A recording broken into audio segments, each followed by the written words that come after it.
יברכך אדוני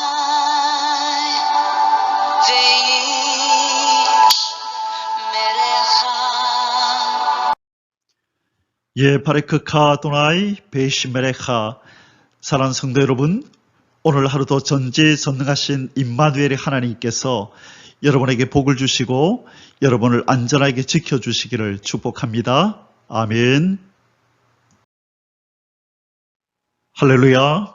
우리의 창조주, 우리의 구원자, 우리 하나님을 찬양합니다. 오늘도 여전히 어김없이 우리의 코에 새 호흡을 불어넣어 주시고 오늘도 하나님의 영광을 위하여 살아갈 수 있는 하루를 허락해 주셨습니다.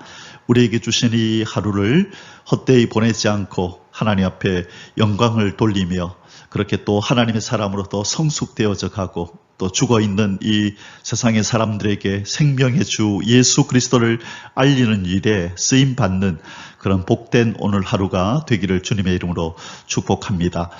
1일 8구 성경 장별 강의 오늘 24번째 시간입니다. 창세기 24장의 말씀을 함께 공부하며 이 말씀을 통해서 주시는 하나님의 그 음성을 듣고 또 우리가 하나님을 더 깊이 알아가는 은혜, 이제 그 알게 된 말씀을 통하여 우리가 변화되어지는 은혜가 있으시기를 주님의 이름으로 축복합니다.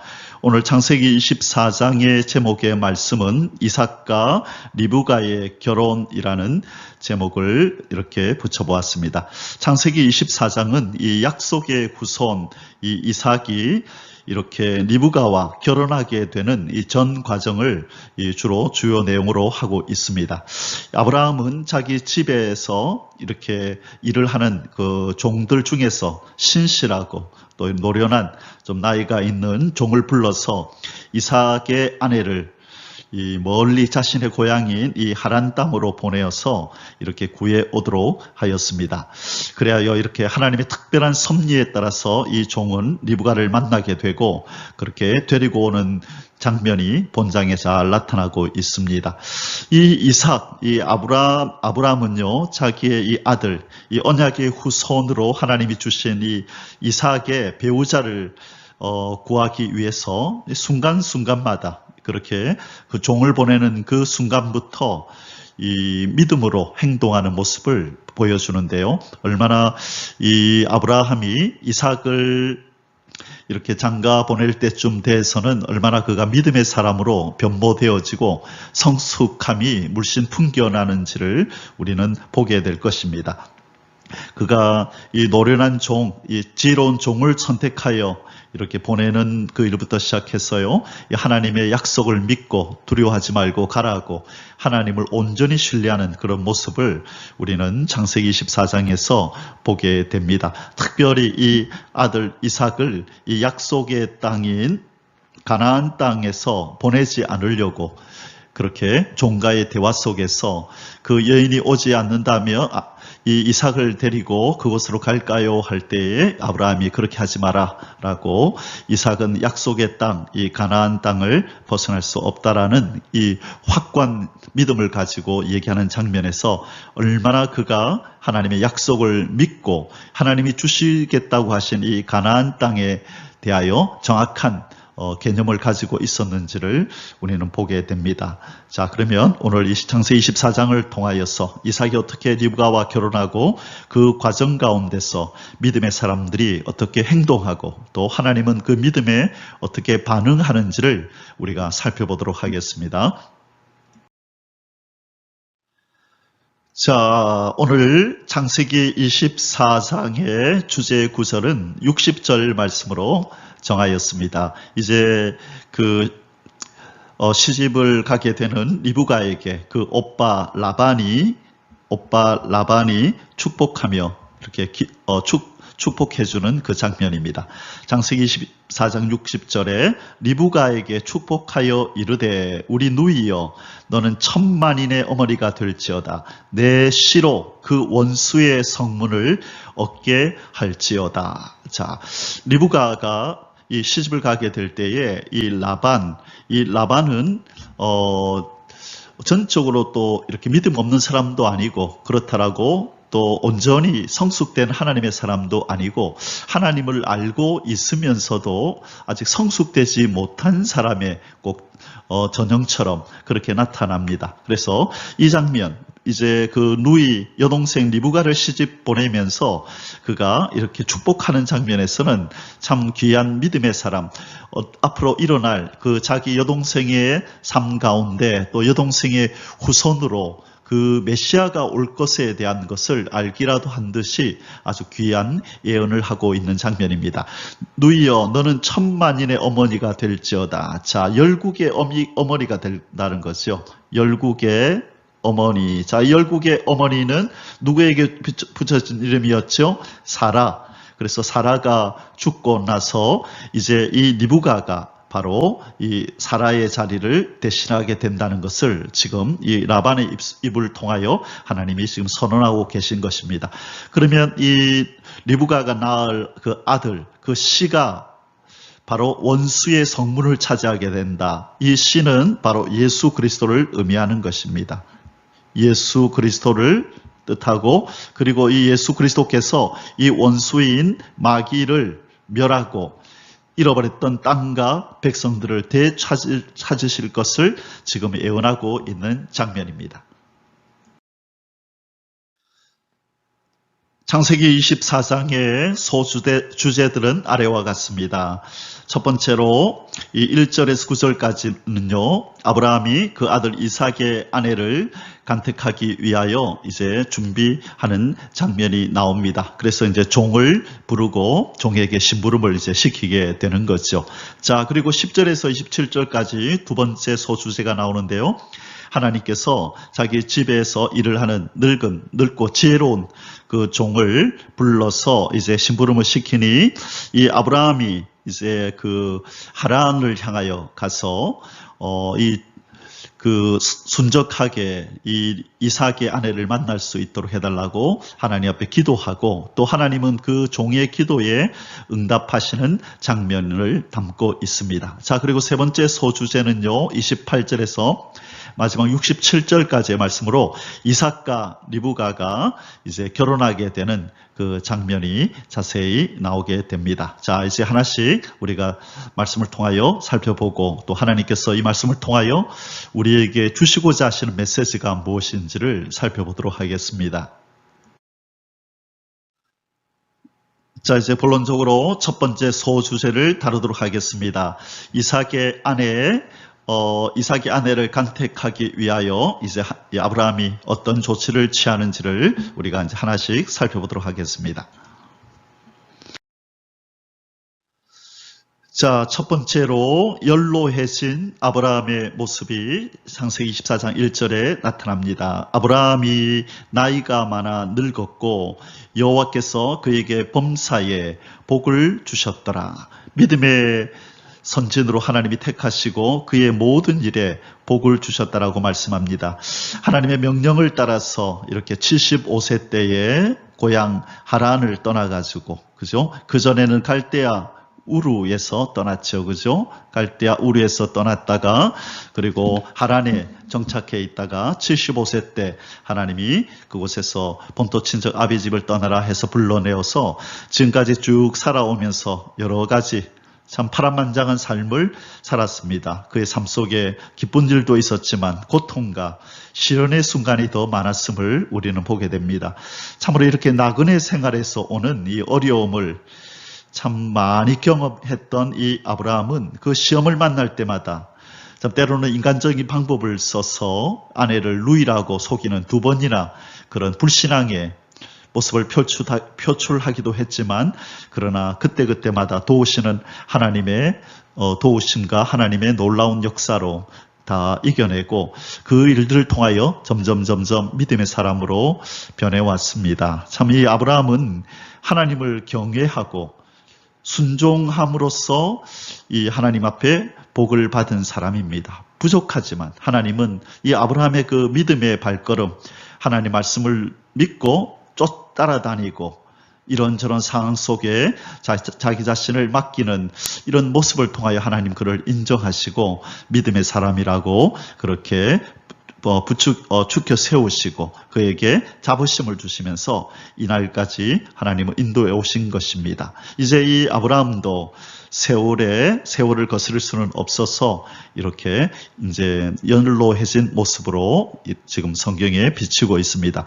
우리가 아는 바와 같이 이 아브라함은 175세에 이제 임종하게 되는데요. 그러니까 75세 때에 본격적으로 하란에서 나온 이후로 100년 동안을 하나님과 동행하며 믿음의 훈련을 받다가 이제 하나님께로 올라갈 준비를 하고 있는 것입니다. 자, 나이가 들어 연로해진 이 아브라함이 이 이삭의 아내를 구하기 위해서 이제 행한 행동이 뭐냐 하면 이삭의 결혼을 위해 신뢰하는 종에게 심부름을 시키는 아브라함입니다. 창세기 24장 2절에서 4절까지입니다. 아브라함이 자기 집 모든 소유를 맡은 늙은 종에게 이르되 청하건대 내 허벅지 밑에 너의 손을 넣어라.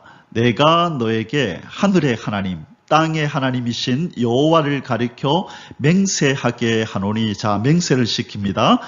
너는 내가 거주하는 이 지방 가나안 족속의 딸 중에서 내 아들을 위하여 아내를 택하지 말고 내 고향 내 족속에게로 가서 내 아들 이삭을 위하여 아내를 택하라. 자, 여기서 우리는 두 가지를 좀 점검하고 넘어가야 됩니다. 이 종이 누굴까? 이 늙은 종이라 그랬죠. 자기 집 모든 소유를 맡은 이 늙은 종을 선택했는데 많은 사람들이 이 사람이 엘리에셀일 것이다 이렇게 추측합니다. 또는 어떤 사람들은 확신합니다. 그러면서 성경에 있다라고 그렇게 잘못 알고 있는 분들도 있습니다. 왜냐하면 이 엘리에셀은 이전에 하나님께서 아브라함에게 아브라함아 내가 너에게 후손을 주리라 했을 때 나이가 많은 이 아브라함은 하나님 그런 말씀하지 마세요. 제가 나이가 몇인데 이 나이에 무슨 아들이겠습니까? 그냥 내 집에서 길리운 이 엘리에셀이나 그냥 내가 아들 삼아서 그냥 기르겠습니다. 그럴 때 하나님께서 아니다. 네 몸에서 날 자라야 네 후손이 되리라 할 때 아브라함이 언급했던 그 엘리에셀 바로 이 엘리에셀이 이 늙은 종 아닐까라고 추측은 하는 거죠. 왜? 아마 아브라함이 참 사랑하고 아꼈던 그 종이었던 것 같습니다. 그 종이 이제 늙어서 이렇게 이 늙은 종이라는 이름으로 여기 등장한다. 우리가 그렇게 추측할 수는 있지만 정확한 것은 성경에는 없다는 것 기억하시고 아마 그럴 거다 이 정도로 우리가 이해하면 되겠습니다. 자, 그리고 두 번째 이 내용에서 우리가 살펴볼 바는 뭐냐면요. 지금 아브라함이 종에게 맹세를 시키되 어떤 방식으로 맹세를 시키냐면 내 허벅지 밑에 내 손을 넣으라라는 이 방식을 쓰죠. 이 방식은 뭘 할 때 쓰는 거냐면 유언을 할 때 쓰는 것입니다. 아주 중요한 이제 마지막 생존에 있는 동안에 마지막으로 남기는 유언을 할 때 쓰는 방식이 허벅지 밑에 손을 넣어라 하고 이제 유언을 남길 때 쓰는 거거든요. 근데 그 방식으로 맹세를 하게 합니다. 이 유언을 남기는 이 장면은 나중에 저 창세기 끝부분에 가면 창세기 49장 2절에서 30절에 가면 이제 이 유언을 남기는 이제 아브라함 얘기는 아니겠죠. 야곱이 그 아들들 12에게 이렇게 이제 유언적인 예언을 할 때 쓰는 방식이거든요. 그런데 왜 지금 이 종에게 자기 아들의 그 결혼을 위해서 신부감을 구하러 보내면서 이런 아주 중대한 유언을 할 때 쓰는 이 방식을 취하는가?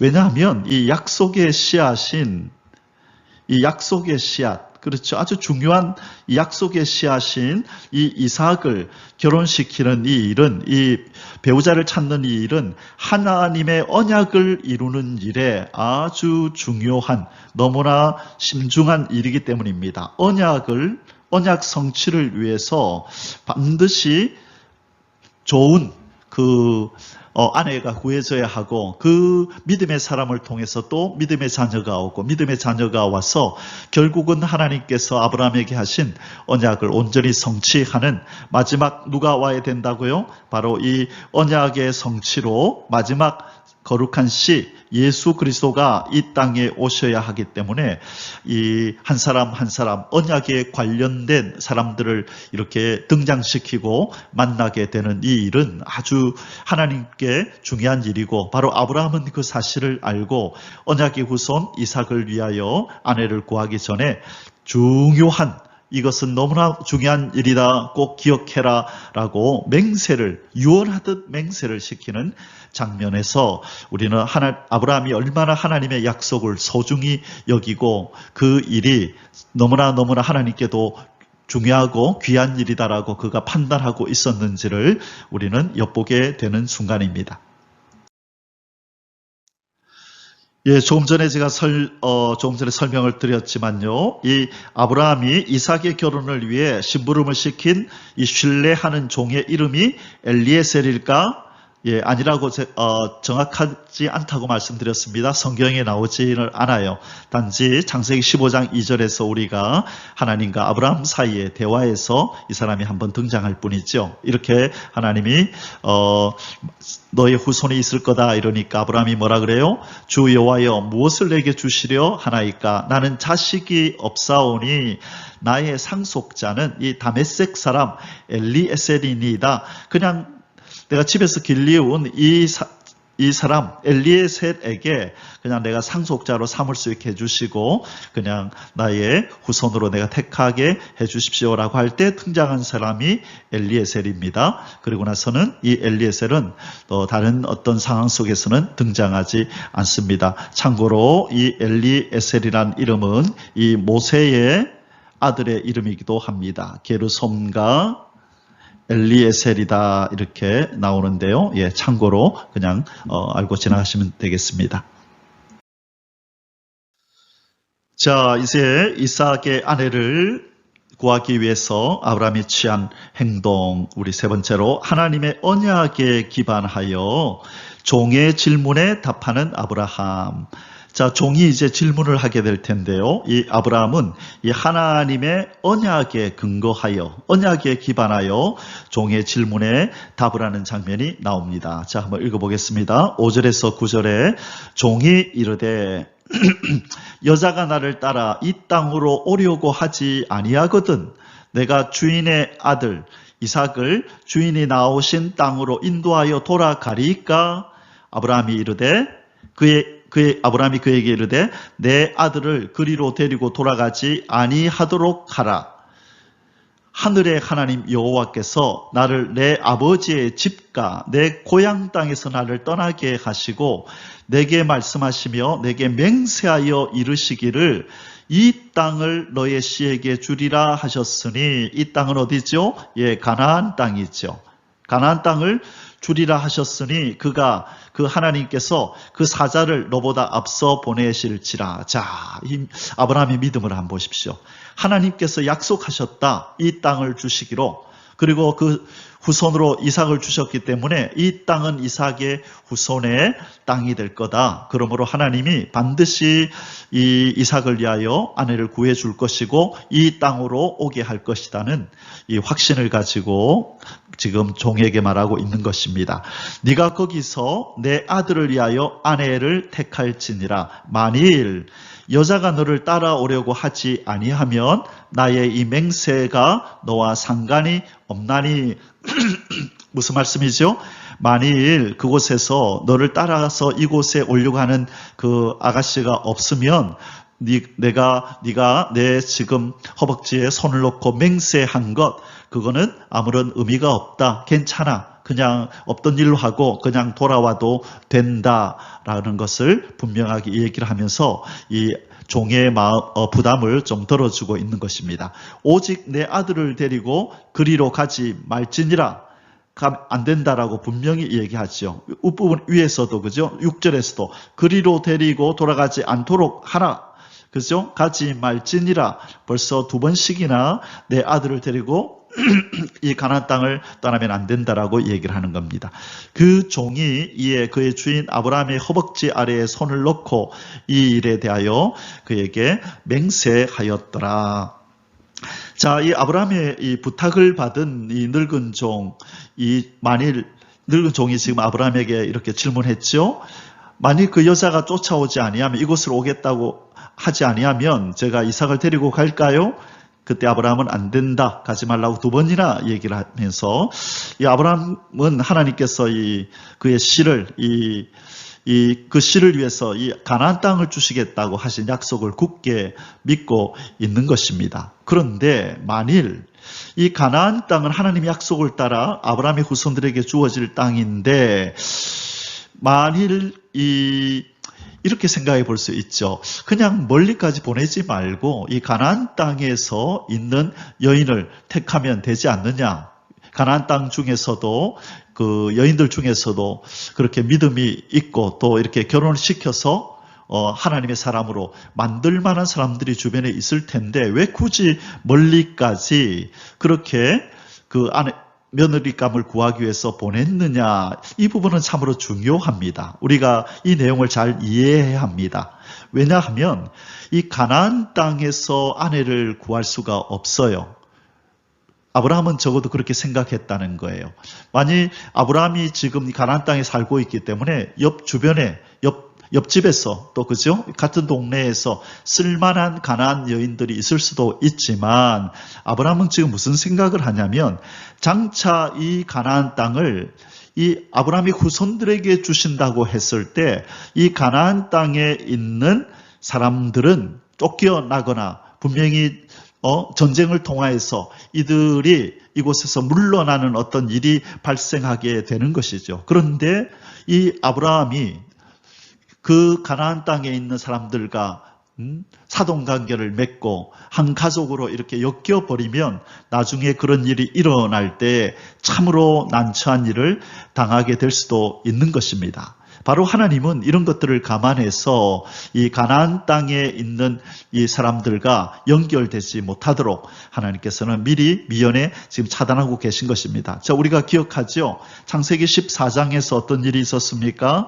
창세기 14장에서 가나안 전쟁이 있어가지고 그때 롯도 끌려갔었죠. 그때 아브라함이 318명 자기가 길리운 이 군사들을 데리고 가서 그 전쟁을 이기고 내려올 때에 소돔 왕이 호의를 베풀어서 그 전리품을 다 가지라고 얘기를 하잖아요. 그때 이 아브라함이 어떻게 행동을 취했죠? 아니 하고 그냥 이 전쟁을 위해서 우리 젊은이 이들이 먹었던 그 음식값만 내가 받고 이 전리품은 당신이 다 가져가시오. 당신들 것이니까 가져가시오라고 했던 것 기억나시죠?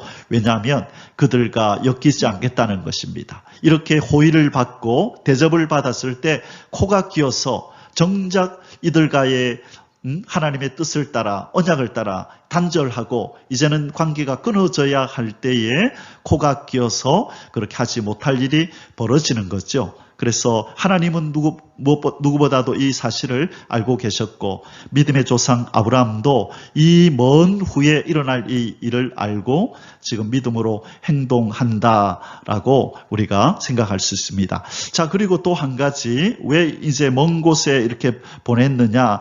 아마 아브라함은 이런 생각을 했을 수도 있습니다.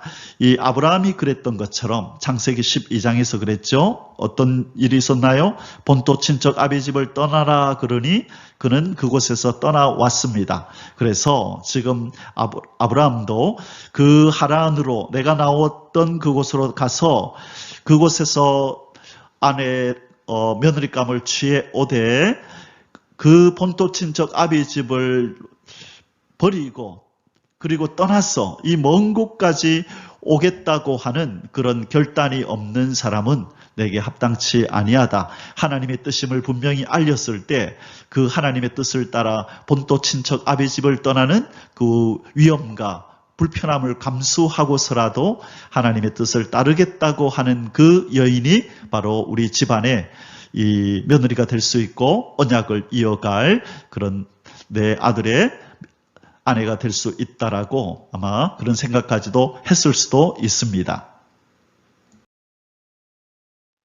자, 이제 두 번째 소주제를 살펴보겠습니다. 아브라함으로부터 이렇게 중요한 사명을 맡아서 이제 먼 길을 떠나는 이 아브라함의 이 종의 기도와 이제 이 종의 기도에 하나님이 어떻게 응답하시는지를 살펴보겠습니다. 여기 나와 있는 이 그림은 이 아브라함의 종이 이제 하란에서 이 리브가를 만나서 그에게 팔찌를 끼워주는 그 장면입니다.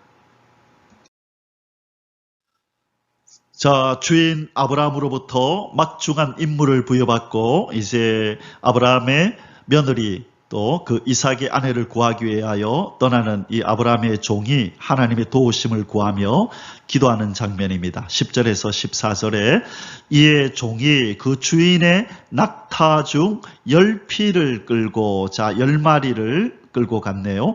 그래서 이 나이 많은 종뿐만 아니라 여러 명의 또 다른 종들이 함께 동행했음을 우리가 알 수 있습니다.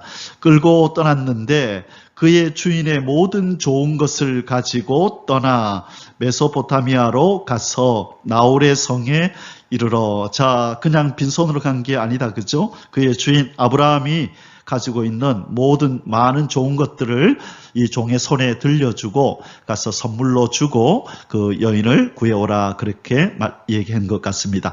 자, 그 낙타를 성박 우물 곁에 꿀렸으니 저녁때라 여인들이 물을 기르러 나올 때였더라. 이곳은요, 이 한 대낮은 너무나 햇살이 뜨겁기 때문에 주로 이렇게 오후나 저녁에 물을 길러 오는 것이죠. 자, 그가 종이 이르되 우리 주인 아브라함의 하나님 여호와여. 자, 누구에게 기도하는 건가요? 하나님 앞에 기도하네요. 우리 주인 아브라함의 하나님 여호와여, 원하건대 오늘 나에게 순조롭게 만나게 하사 내 주인 아브라함에게 은혜를 베푸시옵소서.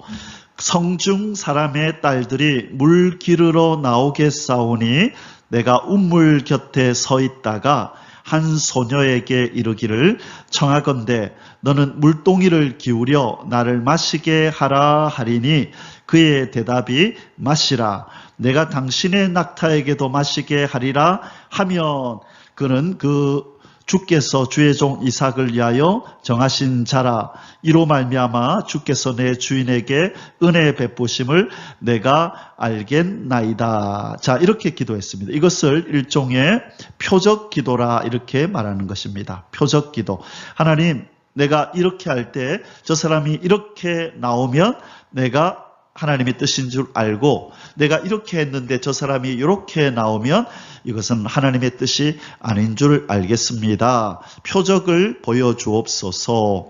이렇게 기도하는 것입니다. 바로 지금 아브라함의 종이 그렇게 하나님 앞에 표적 기도를 하고 있는 것입니다. 한 소녀에게 너는 물동이를 기울여 나로 물 좀 마시게 하라. 그럴 때 이 소녀가 알겠습니다. 그리고 당신의 낙타에게도 물을 마시게 하리까? 그러면 하나님, 바로 이 여자가 바로 하나님께서 준비해 주신 이삭의 아내인 줄 알겠습니다. 라고 표적 기도를 하는 거죠. 자, 이 표적 기도를 대표적으로 한 사람이 누구죠? 기드온이라는 사람이 있었고요. 그죠?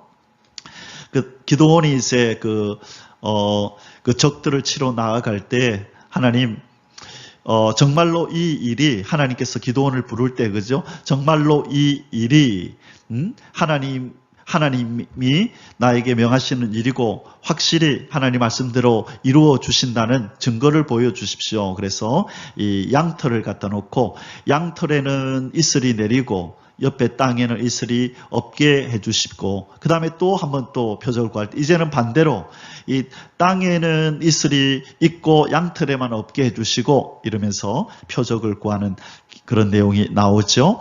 바로 이 표적 기도를 종이 지금 하고 있는 것입니다. 자, 이 기도는 믿음이 있으면 이렇게 기도하셔도 됩니다. 제가 아는 어떤 사모님께서 남편 목사님을 만날 때에 그렇게 기도하셨다고 제가 들은 적이 있습니다. 그래서 이 남편 되시는 목사님이 자기에게 다가올 때 이제 만나러 나아가는데 하나님, 내가 이렇게 질문했을 때 저분이 나한테 이렇게 대답을 하면 나의 배필인 줄 알고 제가 결혼을 하겠습니다. 그래서 제가 구체적인 내용은 기억은 다 나지 않지만요, 그런 말씀을 했던 것 기억이 납니다. 그런 것이 바로 표적 기도라고 하는 것입니다. 이렇게 기도하는 것, 우리가 한 번만으로 이렇게 정확하게 이것이 하나님 뜻이다라고 판정하는 것은 어떤 면에서 좀 무리일 수도 있겠지만, 그러나 우리가 믿음이 있다면 하나님 앞에 그렇게 기도하고 결정하는 것도 나쁜 것은 아니다, 그런 생각이 듭니다.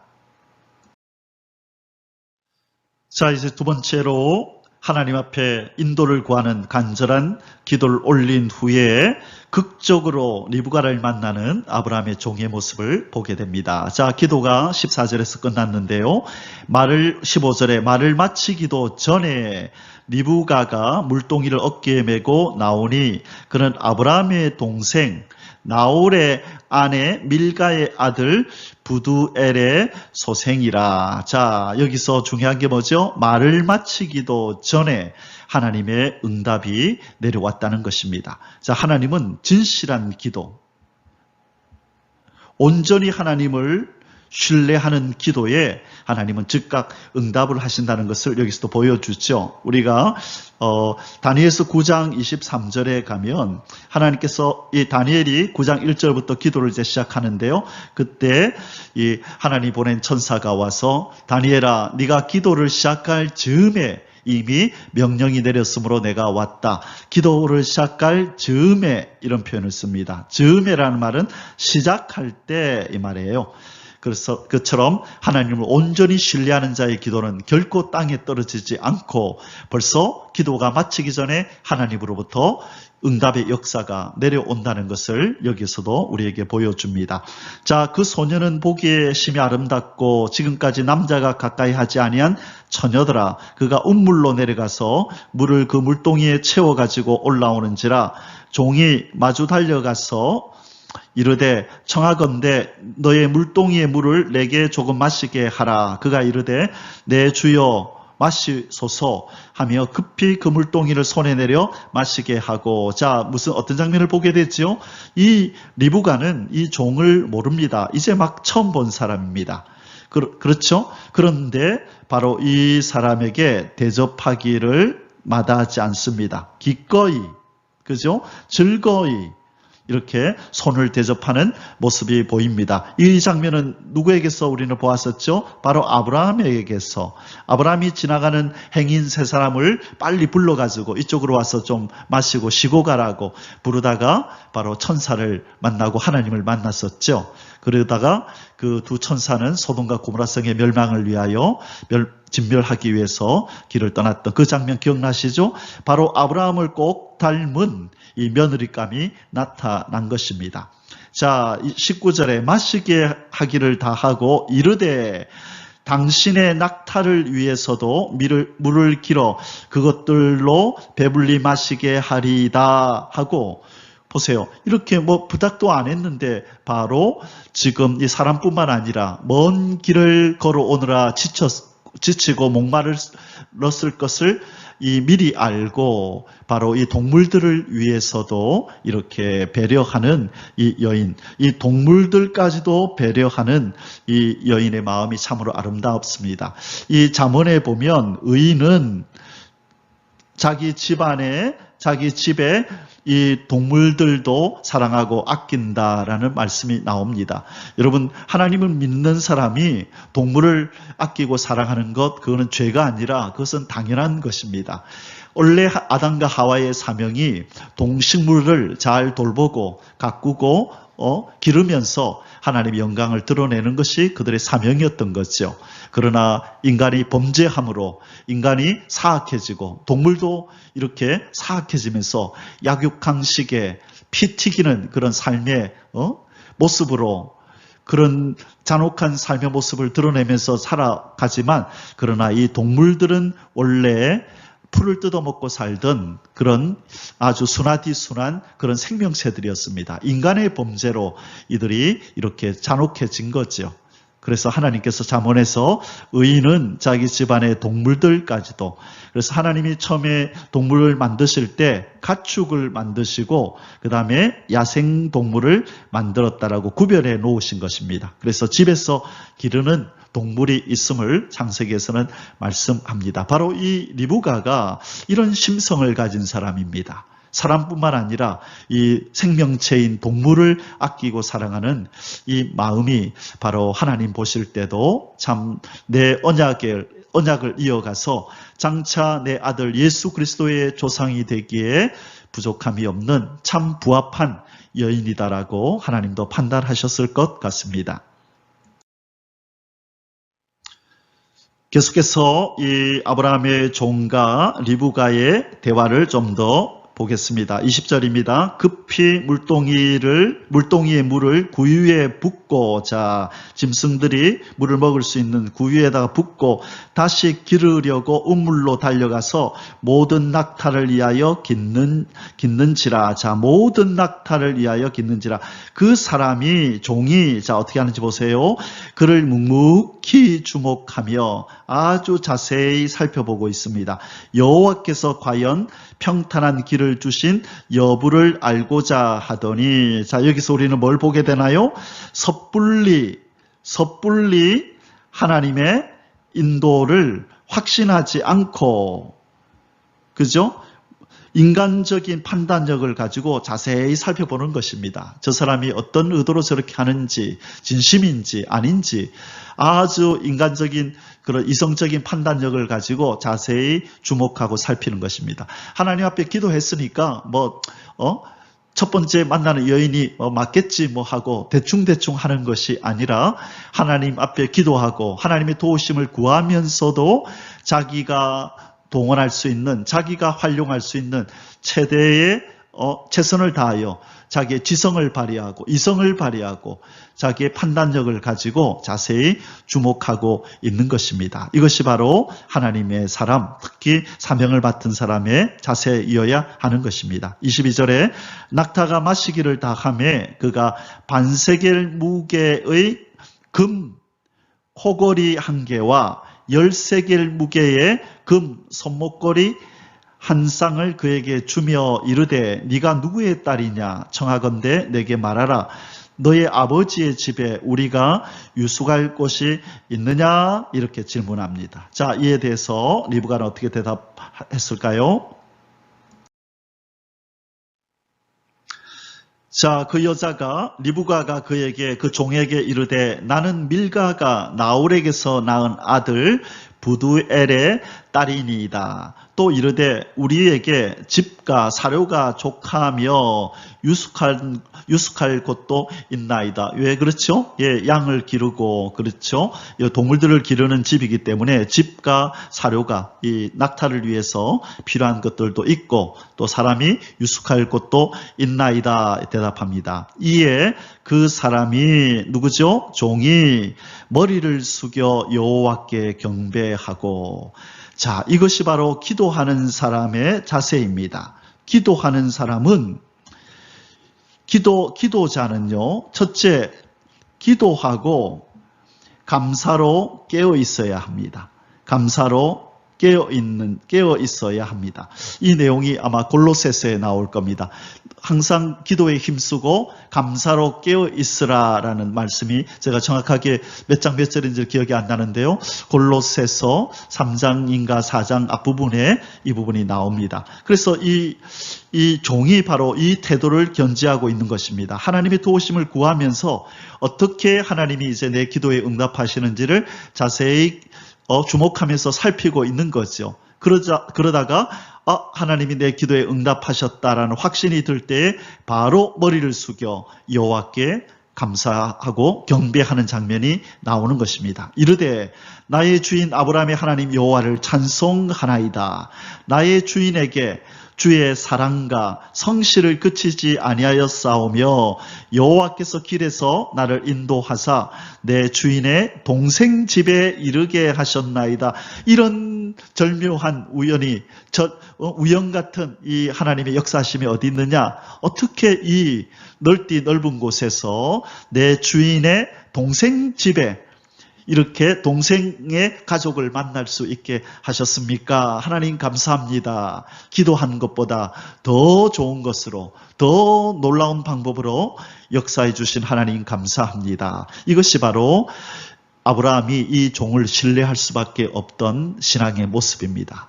바로 이 종도 아브라함을 뭐라고 평가해요?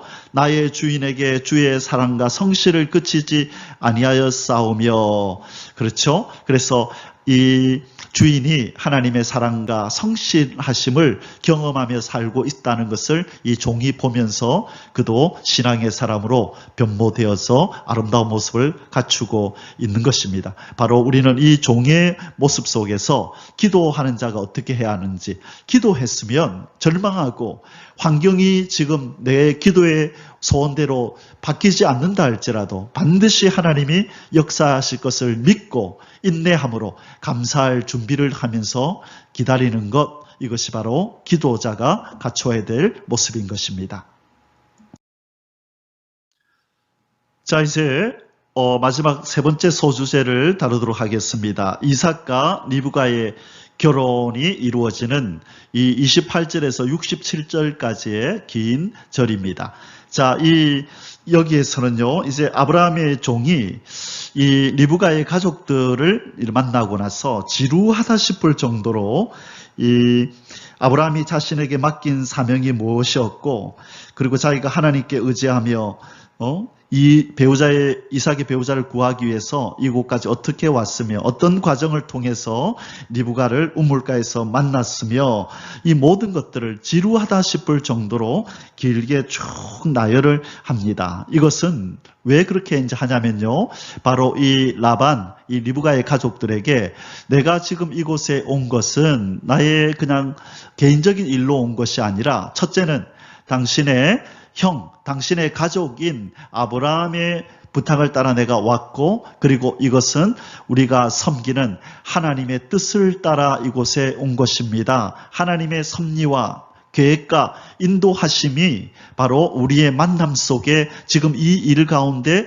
역사하고 계십니다. 그러니 잘 판단해 주십시오. 인간적인 방법으로 생각하지 마시고 하나님의 뜻 안에서 생각해 주시면 감사하겠습니다라고 그 종의 의도를 지금 전하는 장면입니다. 자, 그러면 이 긴 우리 절들을 우리 한번 살펴보면서 이곳에서 이 하나님께서 우리에게 주시는 교훈이 뭔지를 한번 보겠습니다.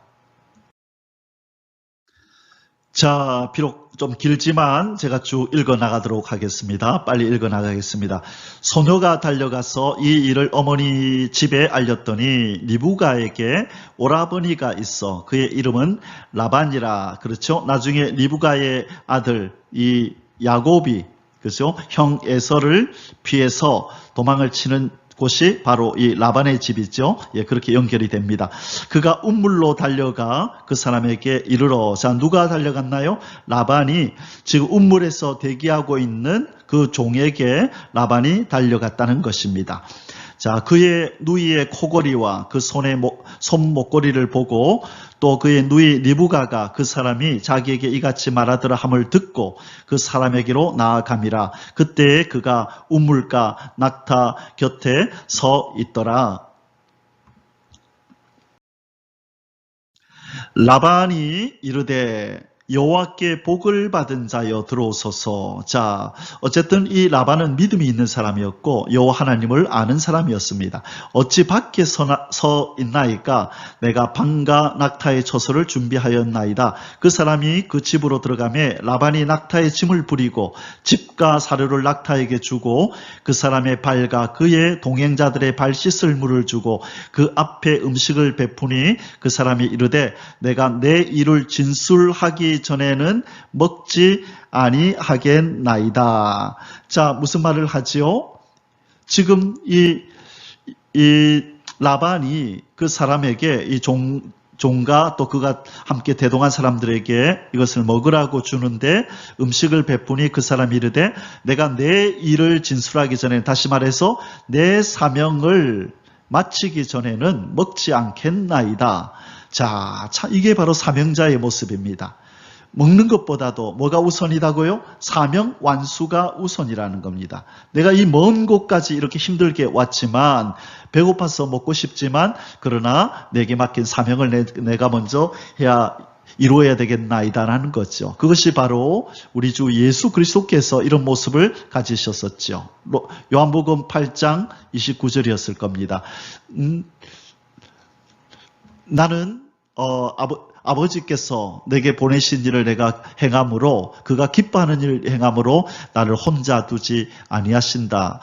내가 항상 그가 기뻐하는 일을 행함으로 하나님이 나를 혼자 두지 아니하신다. 뭘 항상 먼저 생각했다고요? 아버지가 기뻐하는 일을 먼저 행했다는 거예요. 그것이 우선이었다는 거죠. 그래서 예수님은 아버지가 나를 혼자 두지 아니하신다 그러고 예수님은 또 뭐라고 그러셨죠? 나의 양식은 나를 보내신 이의 뜻을 행하는 것이다. 아버지 하나님의 뜻을 행하는 것이 내 양식이다라고 제자들에게 얘기를 하죠. 바로 이 모습이 바로 예수님의 모습이고 이 예수님을 많이 닮은 사람이 바로 이 종인 것입니다. 내가 내 일을 진술하기 전에는 먹지 아니하겠나이다. 바로 주인 아브라함이 나에게 시킨 일을 내가 먼저 완성하고 먹겠습니다. 그런 거죠. 라반이 이르되 말하소서. 그가 이르되 나는 아브라함의 종이니이다. 여호와께서 나의 주인에게 크게 복을 주시어 장성하게 하심에 소와 양과 은금과 종들과 낙타와 나귀를 그에게 주셨고 나의 주인의 아내 사라가 노년에 나의 주인에게 아들을 낳음에 주인이 그의 모든 소유를 그 아들에게 주었나이다. 이삭을 얘기하는 거죠. 자, 계속해서 봅니다. 나의 주인이 나에게 맹세하게 하여 이르되, 자, 맹세하게 했다. 너는 내 아들을 위하여 내가 사는 땅 가나안 족속의 딸들 중에서 아내를 택하지 말고 내 아버지의 집 내 족속에게로 가서 내 아들을 위하여 아내를 택하라 하시기로 내가 내 주인에게 여쭈되 혹 여자가 나를 따르지 아니하면 어찌하리이까 한즉 주인이 내게 이르되 내가 섬기는 여호와께서 그의 사자를 너와 함께 보내어 내게 평탄한 길을 주시리니 너는 내 족속 중 내 아버지 집에서 내 아들을 위하여 아내를 택할 것이니라. 네가 내 족속에게 이를 때에는 네가 내 맹세와 상관이 없으리라. 만일 그들이 너에게 주지 아니할지라도 네가 내 맹세와 상관이 없으리라 하시기로 내가 오늘 우물에 이르러 말하기를 내 주인 아브라함의 하나님 여호와여 만일 내가 행하는 길에 형통함을 주실진데 내가 이 우물 곁에 서 있다가 젊은 여자가 물을 기르러 오거든 내가 그에게 청하기를 너는 물동이의 물을 내게 조금 마시게 하라 하여 그의 대답이 당신은 마시라 내가 또 당신의 낙타를 위하여도 기르리라 하면 그 여자는 여호와께서 내 주인의 아들을 위하여 정하여 주신 자가 되리이다 하며 내가 마음속으로 말하기를 마치기도 전에 리브가가 물동이를 어깨에 메고 나와서 자 종이 어떻게 기도했는지를 말하고 있다 그죠? 마음속으로 기도했네요. 통성 기도한 것이 아니고 마음속으로 말하기를 기도하기를 마침에 리브가가 물동이를 어깨에 메고 나왔습니다. 우물로 내려와 깃기로 내가 그에게 이르기를 청하건대 내게 마시게 하라 한즉 그가 급히 물동이를 어깨에서 내리며 이르되 마시라 내가 당신의 낙타에게도 마시게 하리라 하기로 내가 마심에 그가 또 낙타에게도 마시게 한지라 내가 그에게 묻기를 네가 네 딸이냐 한즉 이르되 밀가가 나홀에게서 낳은 부두엘의 딸이라 하기로 내가 코걸이를 그 코에 깨고 손목걸이를 그 손에 끼우고 내 주인 아브라함의 하나님 여호와께서 나를 바른 길로 인도하사 나의 주인의 동생의 딸을 그의 아들을 위하여 택하게 하셨으므로 내가 머리를 숙여 그에게 경배하고 찬송하였나이다. 참 구체적으로 아브라함이 자기에게 한 말부터 자기가 기도한 내용 하나님이 자기에게 어떻게 해주셨는지를 정확하게 기억하면서 상기하고 있습니다. 참 주도 면밀한 지혜로운 종 참 똑똑한 종이 아닐 수 없습니다. 자, 이제 당신들이 인자함과 진실함으로 내 주인을 대접하려거든 내게 알게 해주시고 그렇지 아니할지라도 내게 알게 해주셔서 내가 우로든지 좌로든지 행하게 하소서. 빨리 대답해 주십시오. 이 당신의 누이 이 리브가를 내 주인의 며느리로 주시든지 아니 주시든지 주겠다 안 주겠다 가부간에 결정하시는 걸 내가 듣고 내가 음식을 먹겠습니다. 빨리 대답해 주십시오라고 그 결과를 빨리 내달라고 얘기를 하는 겁니다. 자, 이 말을 듣고 라반과 부두엘이 대답하여 이르되 이 일이 자 부두엘은 라반의 아버지죠. 그리고 리브가는 딸이죠. 그래서 아들, 딸이 되는 겁니다. 이 일이 여호와께로 말미암았으니 우리는 가부를 말할 수 없노라. 자 보세요. 이 일이 여호와께로 말미암았다라고 어떻게 확신할 수 있었죠? 종이 계속해서 이 일이 하나님께로부터 시작된 것이라고 쭉 간증을 했잖아요. 이 간증을 듣고 라반과 부두엘이 이 일은 여호와께로 말미암음이 맞다라고 그들도 이렇게 동의하고 가부를 우리는 말할 수 없다. 하나님 뜻인데 여호와의 뜻이면 우리가 따라야지. 리브가가 당신 앞에 있으니 데리고 가서 여호와의 명령대로 그를 당신의 주인의 아들의 아내가 되게 하라. 누구의 명령대로? 여호와의 명령대로. 자, 종이 이 일은 여호와께서 명령하셨습니다. 그러니까 듣는 라반과 부두엘도 그래 그러면 여호와의 명령이라면 우리가 가부를 말할 수 없지. 주의 뜻대로 이루어지기를 원한다. 데리고 가라라고 지금 말하고 있는 것입니다. 자, 계속해서 뒷부분을 보겠습니다. 아브라함의 종이 그들의 말을 듣고 땅에 엎드려 여호와께 절하고 또 절을 하네요. 하나님 앞에 감사하네요. 이것은 무슨 말입니까? 이 결과가 여호와 하나님께서 이 결과를 주셨습니다. 하나님 감사합니다. 먼저 이 라반과 부두엘에게 감사해야 될 텐데 아유 고맙습니다. 그렇게 결정해 주셔서 고맙습니다 해야 될 텐데 이 아브라함의 종은 사람에게 절하기 전에 하나님 여호와께 엎드려 경배하고 있다는 것. 이게 정말 하나님의 사람의 모습인 것입니다. 은금, 패물과 의복을 꺼내어 리브가에게 주고 그의 오라버니와 어머니에게도 보물을 주니라. 이에 그들 곧 종과 동행자들이 먹고 마시고 유숙하고 이제서 먹고 마시고 이제 유숙합니다. 아침에 일어나서 그가 이르되 나를 보내어 내 주인에게로 돌아가게 하소서. 참 피곤했을 텐데 아침에 일어나서 이제 떠나겠다고 얘기를 합니다. 이때 리브가의 오라버니와 그의 어머니가 이르되 만류하는 거죠.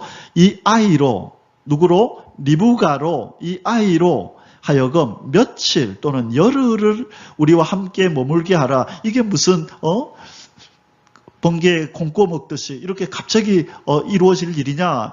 함께 산 우리 가족들하고 그래도 단 며칠, 열흘이라도 함께 있다가 먼 길 떠나야 되지 않느냐. 언제 또 다시 만나게 될지 모르는데 합당한 요구죠. 당연한 말이죠. 그리고 나서 갈 것이니라 이렇게 말을 합니다. 그때 그 사람이 그들에게 이르되 나를 만류하지 마소서. 여호와께서 내게 형통한 길을 주셨으니 나를 보내어 내 주인에게로 돌아가게 하소서. 지금 나의 주인이 지금 눈 빠지게 기다리고 있습니다. 이 말이 있죠. 전화가 있는 시절도 아니고 이메일이 있는 시절도 아니고 그죠? 그래서 빨리 돌아가야 합니다. 이게 바로 종의 자세인 것입니다. 자, 드디어 이제 리브가가 이제 떠날 날이 다가왔습니다. 그런데 이제 이 가족들이 이제 리브가에게 물어봅니다. 리브가야, 네 생각은 어떠냐라고 이제 물어보는 장면이 다음에 나오게 됩니다. 자, 57절에서 61절에 두 번째로 리브가의 단호한 결단이 나옵니다. 이 종과 가족과의 이 면담은 끝이 나고 이제 빨리 떠나고자 하니까 지금 이 가족들이 이제 리브가한테 그럼 한번 물어보자라고 하는 장면이 나옵니다. 57절에 그들이 이르되 우리가 소녀를 불러 그에게 물으리라. 가족들이 그렇게 말하는 거죠. 리브가를 불러 그에게 이르되 네가 이 사람들과 함께 가려느냐? 그가 대답하되 가겠나이다. 예, 잠시의 주저함도 지체함도 없이 바로 가겠나이다 라고 대답을 합니다. 자, 본토 친척 아비집을 떠나겠나이다.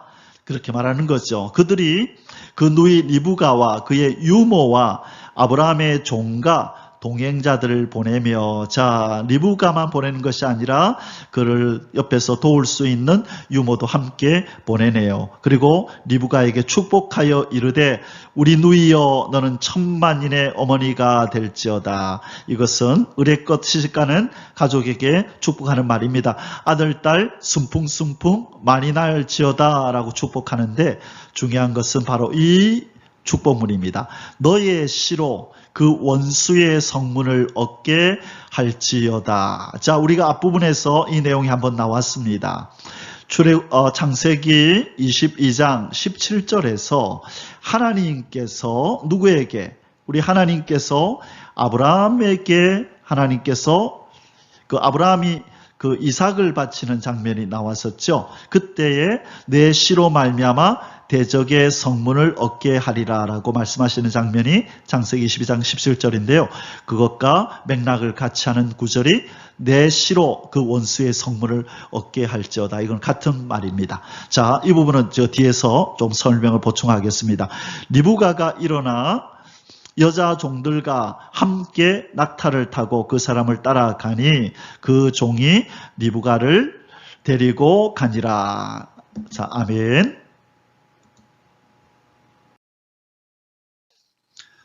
좀 전에 라반이 그 누이 리브가에게 한 말, 내 씨가 원수의 성문을 찾아리라. 제가 참고 구절 앞부분에서 말씀드렸는데요. 이렇게 정리해 놓았습니다. 리브가에게 축복하여 이르되 우리 누이여 너는 천만인의 어머니가 될지어다. 너의 씨로 그 원수의 성문을 얻게 할지어다. 자, 이 부분이 앞부분에 어디서 나왔다고요? 창세기 22장 17절에서 하나님께서 아브라함에게 하신 말씀과 동일하다 그랬어요. 이 뜻이 뭐라고요?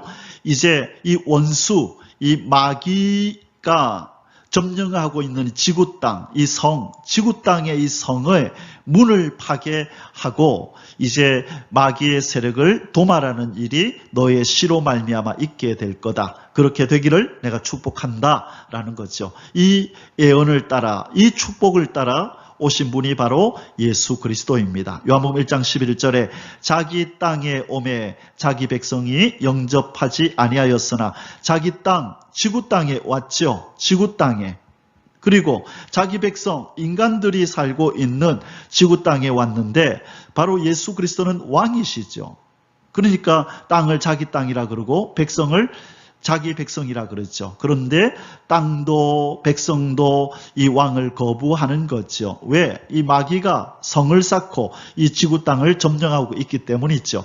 그래서 바로 이 리브가를 통하여 씨가 나오고 그 씨 예수 그리스도가 바로 이 땅에 내려와서 땅을 차지하고 백성을 차지하고 있는 마귀를 소멸하고 바로 이 성문, 지구성 을 되찾는 일이 일어날 것이라는 걸 말하고 있는 것입니다. 요한일서 3장 8절에 죄를 짓는 자는 마귀에게 속하나니 마귀는 처음부터 범죄함이라. 하나님의 아들 예수 그리스도가 이 땅에 나타나신 것은 마귀의 일을 멸하려 함이로다. 뭐하고 있는 마귀를 멸한다고요?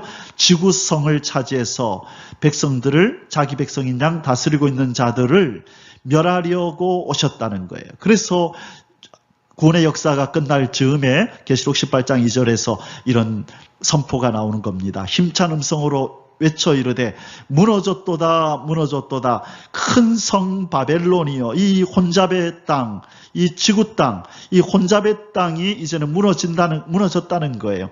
귀신의 처소와 각종 더러운 영이 모이는 곳과 각종 더럽고 가증한 새들이 모이는 곳이 되었도다. 그래서 하나님이 마귀가 점령한 지구 땅을 심판하고 불태워버리고 새 하늘과 새 땅을 만들어서, 그죠? 천년왕국이 이루어지는 거죠. 이 땅을 천년왕국으로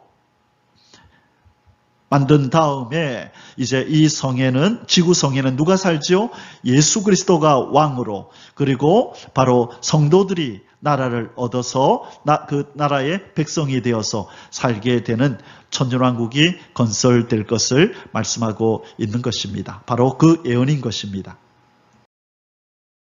자, 마귀의 성이 어떻게 무너진다고요? 계시록 18장 2절에 무너졌도다 무너졌도다 큰 성 바벨론이요. 마귀가 점령하고 있던 이 성이 이제는 무너지게 되는 일이 이제 우리의 눈앞에 다가왔습니다. 심판주 예수께서 오실 때에 이 일이 일어나게 될 것입니다.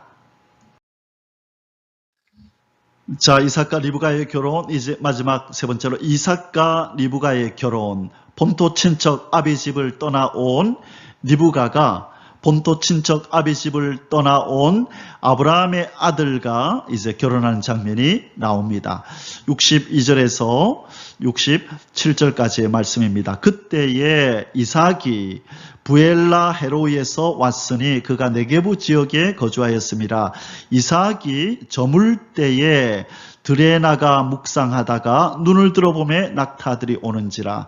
자, 제가 성경의 이 많은 어떤 장면들 중에서 어린 시절, 중고등학교 시절에 참 이렇게 인상 깊게 읽고 또 보고 머릿속에 새겨진 내용이 바로 이 장면입니다. 이삭이 저물 때에 들에 나가 묵상하다가, 바로 이삭은 어떤 사람인가요? 창세기 22장에서 하나님 앞에 드려진 자잖아요. 그죠? 드려진 자, 하나님 앞에 드려진 자 이삭의 삶이 이렇게 나옵니다. 바로 하나님 앞에 드려진 자, 드려진다는 것은 무슨 뜻이라 그랬죠?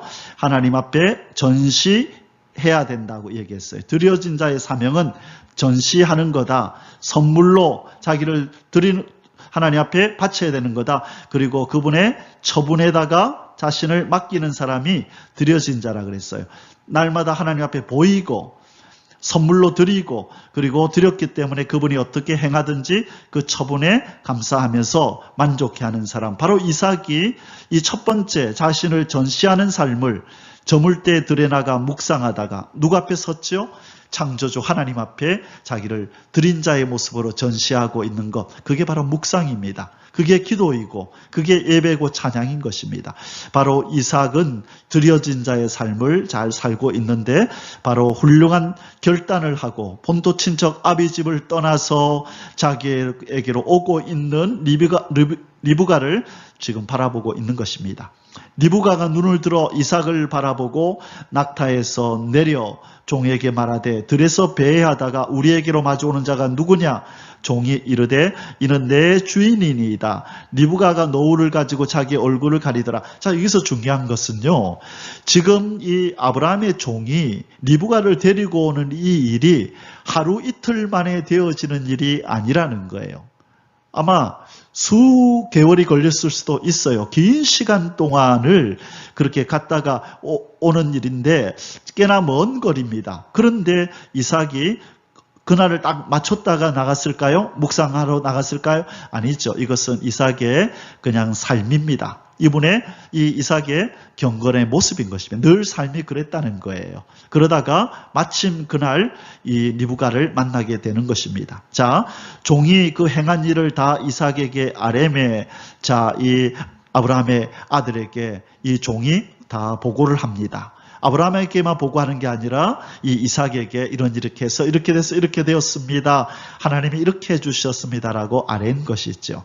자, 이삭이 리브가를 인도하여 그의 어머니 사라의 장막으로 드리고 그를 맞이하여 아내로 삼고 사랑하였으니 이삭이 그의 어머니를 장례한 후에 위로를 얻었더라. 자, 여기서 중요한 게 무슨 말이냐면 사라의 장막으로 누가 들어오지요?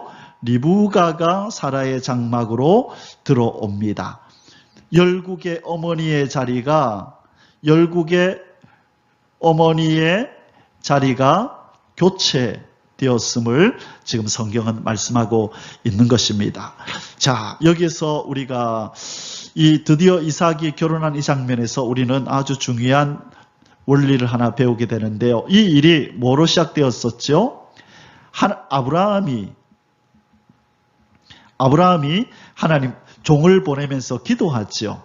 그죠? 이 종에게 선한 길을 열어주셔서 평탄하게 순적하게 이 일이 이루어지기를 하나님 축복합니다라고 하는 아브라함의 기도가 있고, 그 다음에 종이 그 그곳에 도착해서 이제 하나님 앞에 종이 기도하죠. 하나님, 이런 일이 있거든. 내가 하나님이 이 사람을 보내준 줄 알겠습니다라고 종의 기도가 있게 됩니다. 첫째는 아브라함의 기도. 그리고 세 번째 지금 63절에서 이삭이 들에 나가 묵상하다가, 이 말은 무슨 말이죠? 이삭이 기도하는 장면입니다. 그래서 바로 이 이삭과 리브가의 결혼은, 그죠? 이삭과 리브가의 결혼은 무엇으로 시작해서 무엇으로 끝나나요? 기도로 시작해서 기도로 끝나는 놀라운 역사입니다.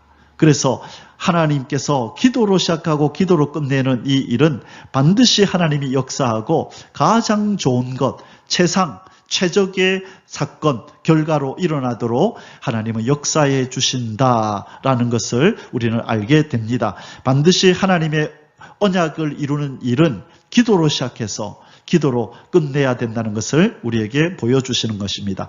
우리 모두 이런 기도의 사람이 되시기를 주님의 이름으로 축복합니다. 아멘.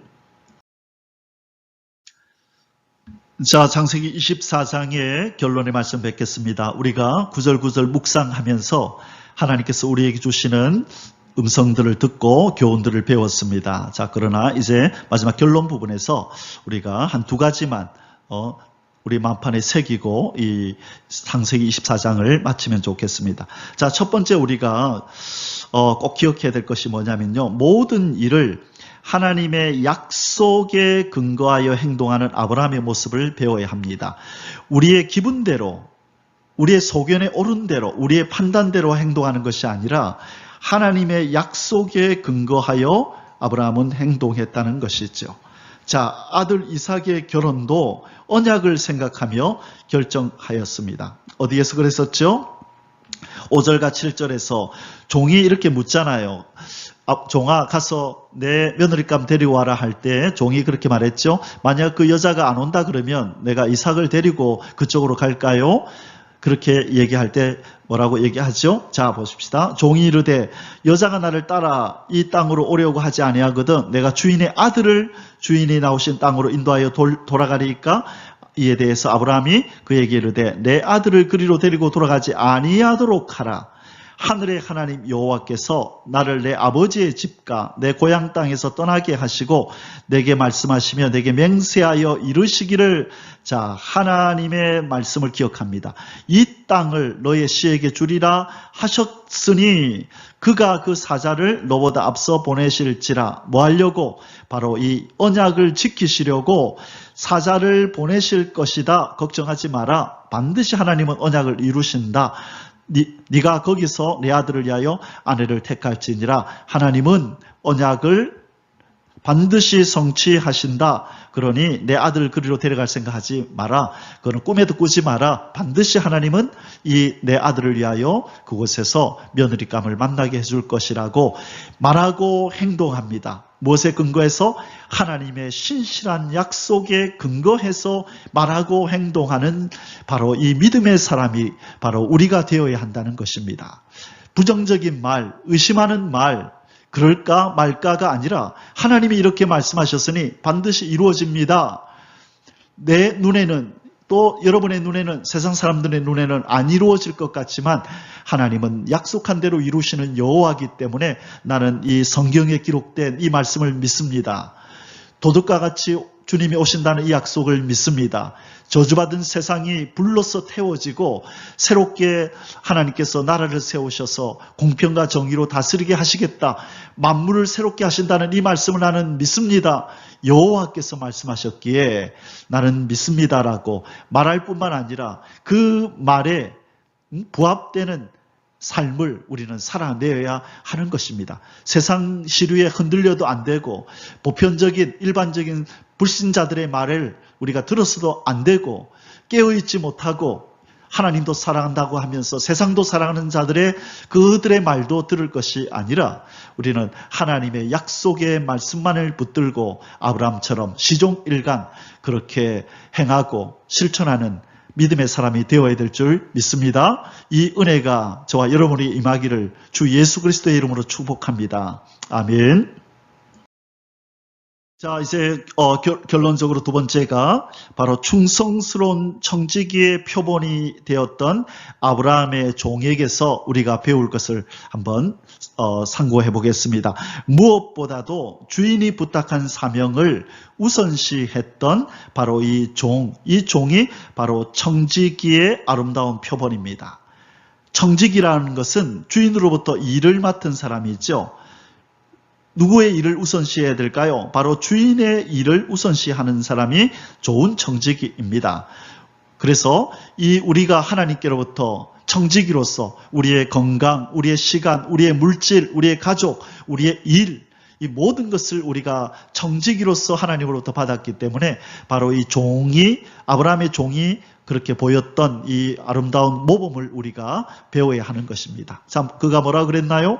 24장 31절에 라반이 이르되 여호와께 복을 받은 자여 들어오소서 어찌 밖에 서 있나이까 내가 방과 낙타의 처소를 준비하였나이다. 그 사람이 그 집으로 들어가매 라반이 낙타의 짐을 부리고 집과 사료를 낙타에게 주고 그 사람의 발과 그의 동행자들의 발 씻을 물을 주고 그 앞에 음식을 베푸니, 자, 이 종이 뭐라고 얘기하죠? 그 사람이 이르되 내가 내 일을 진술하기 전에는 먹지 아니하겠나이다. 라반이 이르되 말하소서. 자, 종이 뭐라 그랬다고요? 내가 내 일을 진술하기 전에는 먹지 않겠나이다. 이렇게 말하는, 배가 고프지 않아서 그랬을까요? 아니죠. 피곤하지 않아서 그랬을까요? 아니죠. 주인이 맡긴 사명이 우선이라는 거예요. 이것이 바로 이 땅에서 주님의 청지기로 살아가는 저와 여러분이 보여야 할 아름다운 그런 삶의 모습이라고 믿습니다. 그래서 충성스럽게 우리는 주님이 맡기신 이 청지기의 사명을 감당하다가 다시 오실 주님 앞에 그분을 배웠고 그분의 칭찬을 듣는 착하고 충성된 종아 네가 잘하였더라고 그런 인정을 받는 저와 여러분이 되시기를 주님의 이름으로 축원합니다. 오늘도 이 말씀을 붙들고 하루를 진리의 정로를 걸으며 진리 하나님의 인도와 보호와 도우심과 사랑을 받으며 그렇게 살아가시기를 주님의 이름으로 축복합니다. 아멘. יברכך